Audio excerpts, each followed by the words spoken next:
Hello everybody and welcome back after a long delay to the Wonderland Asylum. Sorry about the delay, there's been other things going on and really I've not got that much to do to her. I've got a couple of little projects that I'm wanting to work on with her. You can see there, looking absolutely beautiful as always. She's been running really well, really good fun. Getting a lot of looks as these things do. Seriously, if you don't have one, well, if you don't have one you're probably not watching, but if you don't have one, get one. They are great fun to drive, they're worth every bit of work. Which brings me on to my next point. What's the next thing we're doing? It's just a short one today, changing the reversing switch. You may remember, if you were following me back then, when I was working on the old one, I had a problem where the reversing lights wouldn't turn on. And you don't get there's a bong that sounds inside the car when your reversing lights switch on. That wasn't happening. So that started happening again a few days ago. I do have a spare reversing switch, so we're just going to switch them out. But before that, I'll show you what the symptoms are. Okay. Just as an aside part of the video, you may notice I've changed the stereo. It's now a Pioneer. It connects to my phone. I can't show you unfortunately because I'm using my phone to record this, but it connects to the phone clips in there and it acts kind of like a mini dashboard. Means that at touch of a button you've got access to your music, access to your phone book and access to your sat nav, so it's pretty good. And as you can see, I've also fitted an extender to the gear stick, so instead of it being down here, the shifter's now right up here, so my elbow can sit comfortably on the armrest and still shift. So yeah, anyway, the reason for coming inside, yep, 110,000 miles on her now. So normally you would hear a noise when you shift into reverse. No noise. Just to show it's not, because the car's stationary, I will start her up. And then again, niente. That's first gear, that's reverse gear, nothing. Not a thing. I'll shut her off, but I'll put her in the run position again and we'll take a walk round the back. As you can see, no reversing light, which is dangerous when you're in a car park, and it's also detrimental to something I'm going to be doing just shortly anyway. So you see my problem.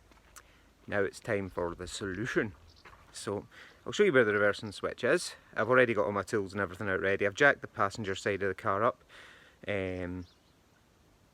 So it's on the transmission side, obviously. The engine is on the driver's side, transmission is on the passenger side in the United Kingdom or anywhere with a right-hand drive vehicle. I've never seen a left-hand drive diesel, so I'm not sure if you can get them, but if you do, the transmission is on the driver's side. Okay, so I'll show you where we're looking. Okay, sorry about the shaky camera work, but you can see that there is the reversing switch, so that's what I'm going to be swapping out in just the next couple of minutes. I've already disconnected the wiring harness, it's just a clip and it slides off, and it's a 22mm. Unfortunately it's a spanner because you're not going to be able to fit a deep socket up in there, and a shallow socket won't let you get in over the plug. So I'll get that started and I'll be back in a minute. Okay, so you're not going to be able to see much. Unfortunately there's nowhere I can put you that you'll be able to see what I'm doing and I'll actually be able to do it. So all you'll be able to see is me reaching in with a spanner and messing around. But I'll show you as best I can what I'm doing. There is the new switch. There is the world's most basic bitch spanner. Right, as I say, it's a 22mm. At least it was before the joint swelled up. I did manage to get it on. I'll see if I broke it loose enough to just take it off. Yeah, I did. I loosened it up enough.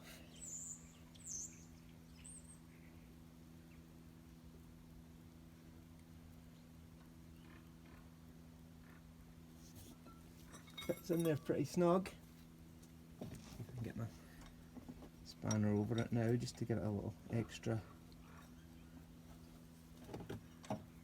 momentum just to get it off, because it is, I can turn it with my fingers, it's just tight.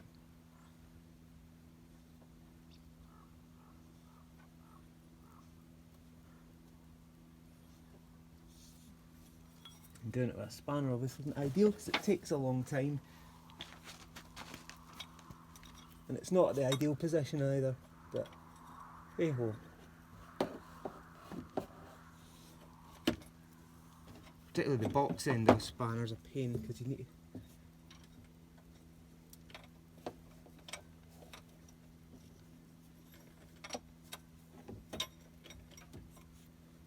tell you what I'm going to get. Hopefully they open wide enough.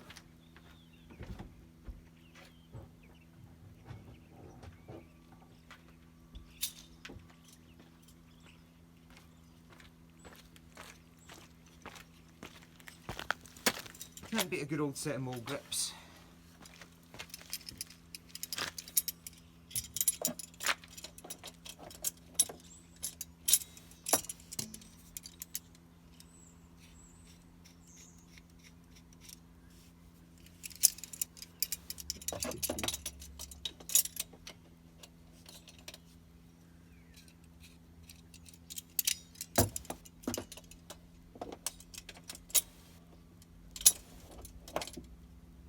That should do you. Should be able to get out by hand now.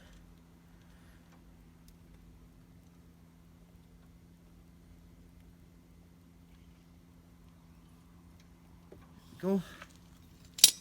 Oh yeah, you can see there's been a wee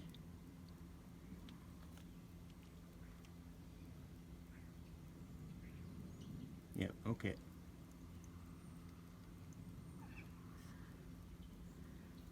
Old one out and put the new one in.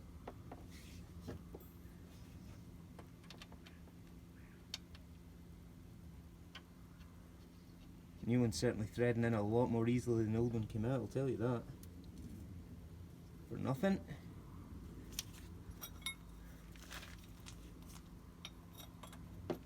Get the spanner. It's obviously going to be at an angle that's very hard to get the box end around. Thanks for that. I hate using these stupid spanners.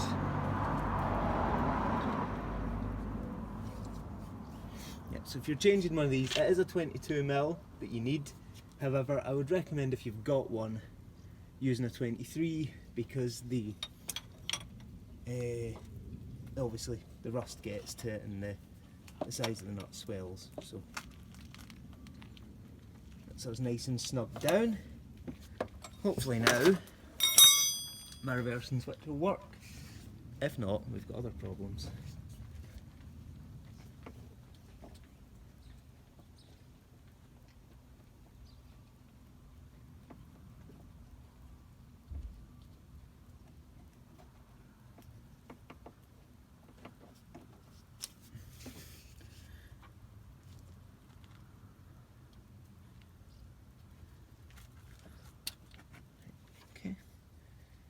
Connector, wiggle the connector back on.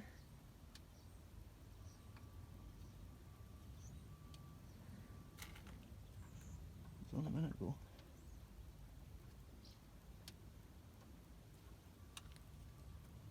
There we go.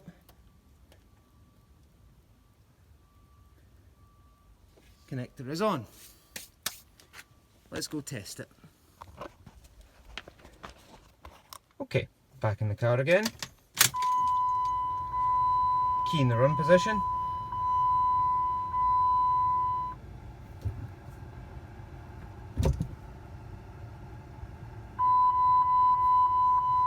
There we go.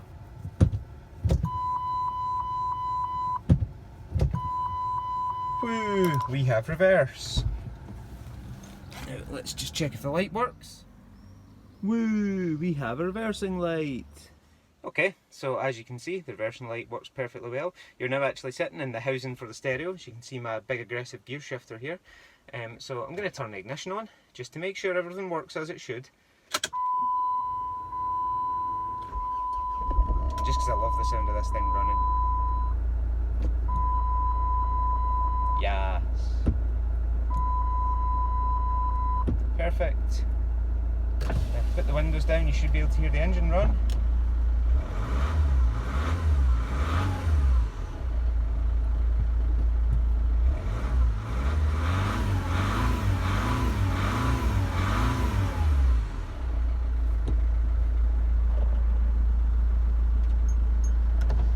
offer no apologies at all. I love this car. I love this car, I love the way it sounds, I love the way it drives, and I love the attention she gets. Yeah, get yourself one, come on, they're great fun. If you can get a diesel one, I basically know how to fix most things on it. Yeah, this is great. It's been great getting back to working on her. I took care of the engine mounts recently as well. Actually, I didn't have time to film it. It had to be done really quickly. The engine mounts had split, so what I did was filled the gaps with polyurethane. So I've now got polyurethane engine mounts just out of caulking gun. Really, really easy, really quick and cheap to do. Certainly cheaper than 100 and however much, £139 or something like that. I think they're charging for an engine mount for these things, and that's just the bottom one. So I did them both. Yeah, other than that, she's running great, going really well. She's great fun to drive. Yeah, thanks again for watching. I'll have more fun stuff shortly. There's another couple of wee electrical bits I'm going to be working on. No sneaky peeks though. But yeah, join me for that. It's going to be a big undertaking, and hopefully it'll work. The reversing switch is the first part of it, but that's all I'm telling. Okay, thanks again guys. I will see you in the next one. Big high five for joining us on Wonderland Asylum. Thank you very much.